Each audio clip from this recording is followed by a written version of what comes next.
નમસ્કાર સમાચાર સાથે હું હિના। જ્યારે આખું ગુજરાત શાંત હતું, જ્યારે ગુજરાતવાસીઓ ઊંઘમાં હતા, તે વચ્ચે અમદાવાદ અને સુરત પોલીસે સૌથી મોટી કાર્યવાહી કરી છે। ગુજરાતમાં ગેરકાયદે બાંગ્લાદેશીઓ પર સરકારની સૌથી મોટી સ્ટ્રાઇક। પહલગામ હુમલા બાદ ગુજરાત પોલીસ એક્શનમાં આવી। દ્રશ્યો અમે આપને બતાવી રહ્યા છે કે જ્યાં મધરાત્રે ગેરકાયદે બાંગ્લાદેશીઓ પર ત્રાટકી પોલીસની ટીમો। ગેરકાયદે રહેતા લોકોને ઊંઘમાંથી ઉઠાડીને પોલીસે અટકાયત કરી છે। અમદાવાદ અને સુરતમાં પોલીસનું મેગા ઓપરેશન। 1000થી વધુ ગેરકાયદે બાંગ્લાદેશી ઘૂસણખોરોની અટકાયત કરાઈ છે। અમદાવાદના ચંડોળા તળાવમાં સર્ચ ઓપરેશન। ચંડોળા તળાવમાંથી 457 જેટલા ગેરકાયદે બાંગ્લાદેશીઓની અટકાયત કરવામાં આવી। સુરતમાં પણ 100 થી વધુ બાંગ્લાદેશીઓની અટકાયત થઈ છે। નકલી ડોક્યુમેન્ટના આધારે રહેતા ભારતમાં ઘૂસણખોરો કે જેઓ ઉપર આ સ્ટ્રાઇક આ કાર્યવાહી કરાઈ છે। જ્યારે અમદાવાદવાસીઓ અને સુરતવાસીઓ ભર ઊંઘમાં હતા, પરંતુ ગુજરાત પોલીસ એ એક્ટિવ થઈ એક્શન લીધું અને તે બાદ અમદાવાદ અને સુરતમાં પોલીસનું મેગા ઓપરેશન જે આપને અલગ અલગ તસવીરોમાં બતાવી રહ્યા છે। પહલગામ હુમલા બાદ અમદાવાદ અને સુરત પોલીસ એક્શનમાં આવી છે। આખા રાજ્યની પોલીસ જ્યારે હાઈ એલર્ટ પર હોય ત્યારે મોડી રાત્રે 3 વાગ્યાની આસપાસ અમદાવાદ અને સુરત પોલીસ દ્વારા મોટી કાર્યવાહી કરવામાં આવી છે। જે પણ બાંગ્લાદેશી છે તેઓને ઉઠાડીને તેમની અટકાયત કરવામાં આવી છે। જે લોકોએ ઘૂસણખોરી કરી છે તેના ઉપર ગુજરાત પોલીસ અત્યારે લાલ આંખ કરી રહી છે અને આ કાર્યવાહીની તસવીરો અમે આપને બતાવી રહ્યા છે। જે પણ બાંગ્લાદેશી ઝડપાઈ ગયા છે તેમને સાથે પોલીસ કે જેઓને ક્રાઇમ બ્રાન્ચ લઈ જઈ રહી છે એ તસવીરો અમે આપને બતાવી રહ્યા છે। જે પણ બાંગ્લાદેશીની અટકાયત કરવામાં આવી છે, પહેલા તો આ તસવીરો પરથી સ્પષ્ટ થાય કે અમદાવાદ અને સુરત પોલીસ દ્વારા શું કાર્યવાહી કરવામાં આવી છે। જે પણ બાંગ્લાદેશીની અટકાયત કરવામાં આવી છે તેઓને ક્રાઇમ બ્રાન્ચ લઈ જવામાં આવી રહ્યા છે।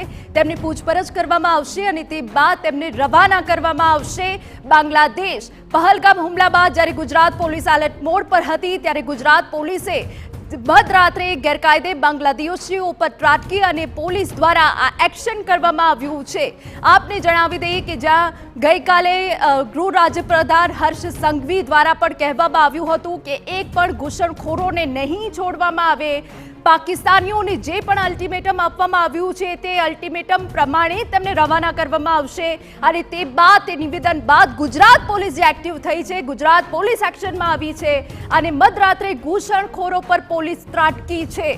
1000 જેટલા ગેરકાયદે બાંગ્લાદેશી ઘૂસણખોરો છે કે જેમની અટકાયત કરવામાં આવી છે।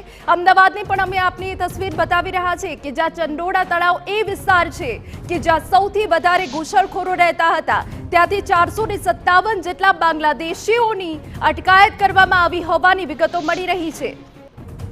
આ તરફ સુરત પોલીસ દ્વારા પણ કાર્યવાહી કરવામાં આવી છે અને 100 થી વધુ બાંગ્લાદેશીઓને ઝડપી પાડવામાં આવ્યા છે। આજે તમામ બાંગ્લાદેશી આપ જોઈ રહ્યા છો, અલગ અલગ તસવીરો છે જે અમદાવાદથી છે અને સુરતથી પણ છે કે જ્યાં જે બાંગ્લાદેશી છે તેઓને હાલ ક્રાઇમ બ્રાન્ચ લઈ જવામાં આવી રહ્યા છે। આ અલગ અલગ તસવીરો એ વાતની સાબિતી આપી રહી છે કે જ્યાં એક તરફ આખું દેશ હાઈ એલર્ટ પર છે, આખા દેશની જે સેના હોય કે પછી પોલીસ હોય કે જે અત્યારે એક્શનમાં છે, તે વચ્ચે ગુજરાત પોલીસ દ્વારા સૌથી મોટી કાર્યવાહી અત્યાર સુધી કરવામાં આવી છે। સૌથી પહેલા આપણે અમદાવાદની વાત કરી લઈએ। અમદાવાદ પોલીસે સૌથી મોટી કાર્યવાહી હાથ ધરી છે। ચંડોળા તળાવ કે જ્યાં પોલીસનું મોટું સર્ચ ઓપરેશન હાથ ધરાયું અને આખી જે આ કાર્યવાહી કરવામાં આવી છે મોડી રાત્રે 3 વાગ્યાની આસપાસ કરવામાં આવી છે। ચંડોળા તળાવની જો વાત કરવામાં આવે તો અહીંયા સૌથી વધુ ઘૂસણખોરો રહેતા હતા, બાંગ્લાદેશીઓ રહેતા હતા અને તેમાંથી પોલીસે જે મેગા ઓપરેશન કર્યું છે તેમાં 457 શંકાસ્પદ લોકોની અટકાયત કરી લેવામાં આવી છે। મોડી રાતથી સવાર સુધી પોલીસનું આ સર્ચ ઓપરેશન ચાલ્યું છે અને તસવીરો અમે આપને બતાવી રહ્યા છે કે જ્યાં ગુજરાત પોલીસ દ્વારા જે એક્શન લેવામાં આવ્યું છે, એક્શન હજુ ચાલી રહ્યું છે। તમામ જે અટકાયત કરેલા બાંગ્લાદેશી છે તેમને એક લાઇનમાં અત્યારે ક્રાઇમ બ્રાન્ચ લઈ જવાની તજવીજ હાથ ધરવામાં આવી છે। તો અમદાવાદ અને સુરતમાં આ સૌથી મોટી અત્યાર સુધીની કાર્યવાહી છે કે જ્યાં જે પણ બાંગ્લાદેશી હતા તેઓનું એક લિસ્ટ તૈયાર કરવામાં આવ્યું। ખૂબ જ ઓછા સમયમાં પોલીસ દ્વારા સૌથી મોટું અત્યાર સુધીનું મેગા ઓપરેશન કહી શકાય કે જે કરવામાં આવ્યું અને તમામ જે બાંગ્લાદેશી છે તેમને ઊંઘમાંથી ઉઠાડીને ઝડપી પાડવામાં આવ્યા. અને હાલ આ અલગ અલગ તસવીરો એ વાતની સાબિતી આપી રહી છે કે ગુજરાત પોલીસ હવે કેટલી એલર્ટ થઈ ગઈ છે. એક પણ ઘૂસણખોરોને હવે છોડવામાં નહીં આવે. ત્યારે અમદાવાદ પોલીસ હોય કે પછી સુરત પોલીસ હોય, આ બંને પોલીસ દ્વારા એ કાર્યવાહી કરવામાં આવી છે કે આજ સુધી ગુજરાતમાં આ પ્રકારની કાર્યવાહી નથી કરવામાં આવી. એક સાથે આટલા બધા ઘૂસણખોરો બાંગ્લાદેશીની અટકાયત કરવામાં આવી છે. તે બધા જે બાંગ્લાદેશી છે તેઓને સાથે રાખવામાં આવ્યા છે અને હવે આ બધા જે બાંગ્લાદેશી છે એક લાઇનમાં ચલાવીને તેઓને ક્રાઇમ બ્રાન્ચ લઈ જવામાં આવશે. હવે જે બાંગ્લાદેશી પાસે ખોટા ગેરકાયદે આધાર કાર્ડ હતા તેમની સામે ગુનો દાખલ કરવામાં આવશે. પરંતુ હવે રાજ્યમાં એક પણ ઘૂસણખોર નહીં ચાલે.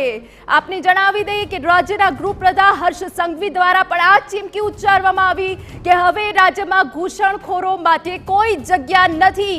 ત્યારે ગુજરાત પોલીસ અડધી રાત્રે જાગી છે જ્યારે સૌ કોઈ સૂતા હતા અને તે વચ્ચે આ મોટી કાર્યવાહી કરવામાં આવી છે.